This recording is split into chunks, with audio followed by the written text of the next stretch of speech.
Hey guys, I'm Dawn Del Russo. Welcome to Bella Dawn TV. Now, I've been getting this question at least once a day. I've gotten it for a while, and I know I haven't answered it, and I want to answer it as briefly as I can for you guys. Basically, the question is, how did you become a fashion stylist, and how did you get to where you are today? And it's a very complicated question because it's not always easy to answer. You know, the simplest way. I didn't like all of a sudden one day become a fashion stylist or fashion expert. But it took time, it took lots of years and lots of effort.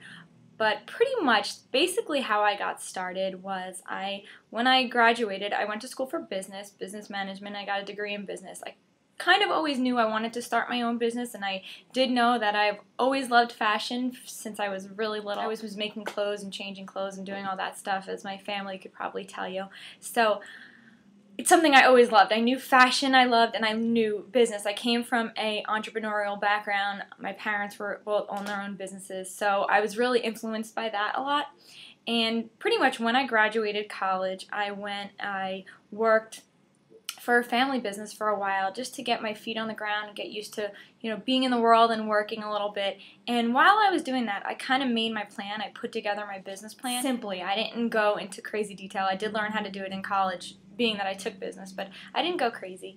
I made a business plan. I put together, where I wanted to find a space for my store, what I wanted to do, the type of products I wanted to sell, the type of customers I had. So I started from there, and all while doing this, I had been saving money that I was getting, graduation money like that. I was putting away because I had these aspirations, these dreams to become a fashion stylist and owner of a boutique.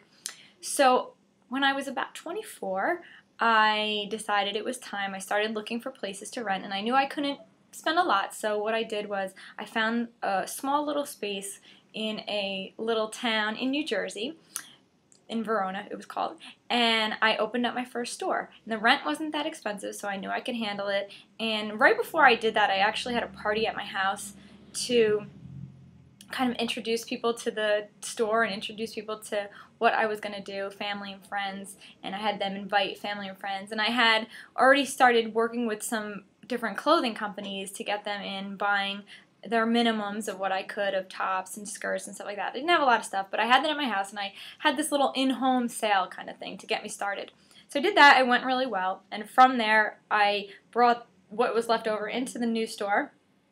And then I started buying for the store, and I went to trade shows and I did all that stuff. And while working at the store, I realized that customers were coming in not only just for the clothing, but for advice. They wanted to know how to put outfits together, what to do, how to look good, and where to go from there. So I was pretty much giving free advice to everybody that came in and helping them when they had, I have a summer wedding that I have to go to, what should I wear? And I was giving them that advice. Going on my first job interview, what should I wear?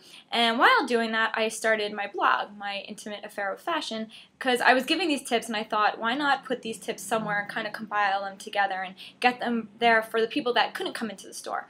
So I had my blog going, I had the store going, and it kind of started to evolve from there, the styling, and I was working with people just like that, and they started to hire me to do their closets, and clean up their closets, and do the different things that they needed done that they felt they couldn't do on their own.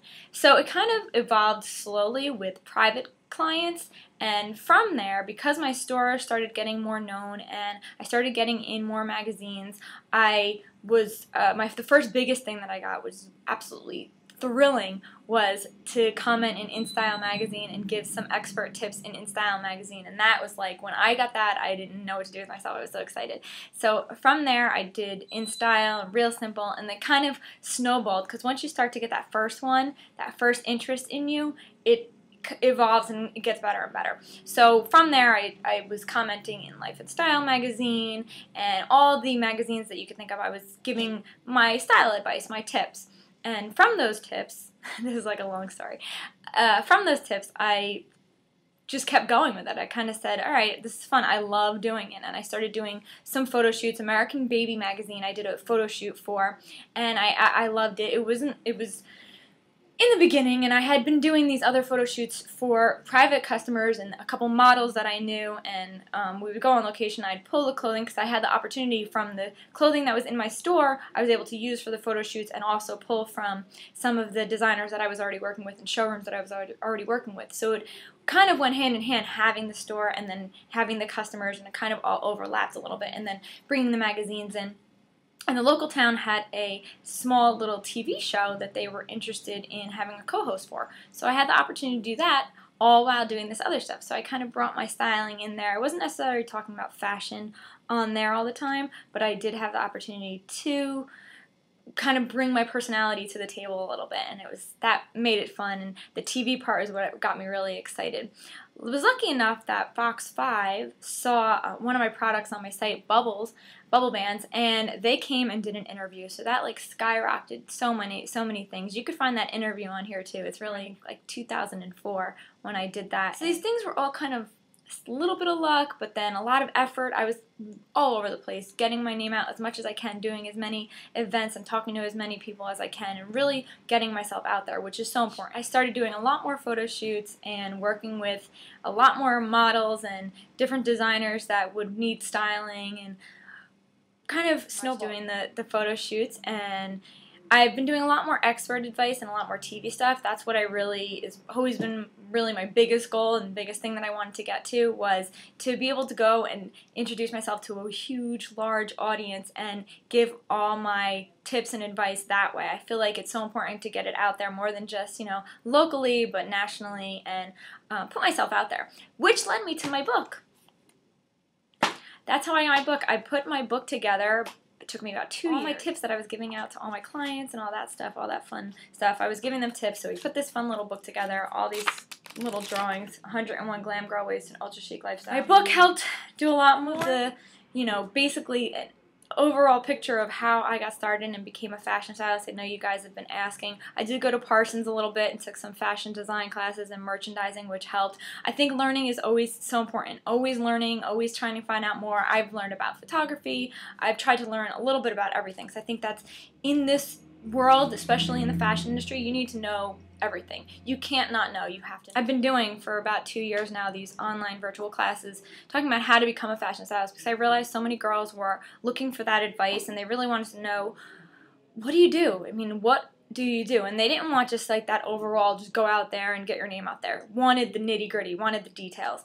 And that's what I pretty much do in the virtual. It's an hour workshop, and I try to do it once an hour, and pretty much I do the same thing as I'm doing here, but it's live on Ustream. It costs too much. It's not too bad, but I pretty much go through the steps of every single thing that you need to do to get yourself out there and become a fashion stylist.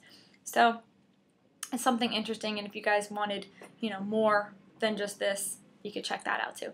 But I hope this kind of gives you a little bit more about me and a better idea of how I got started and where this is all going and all that fun stuff.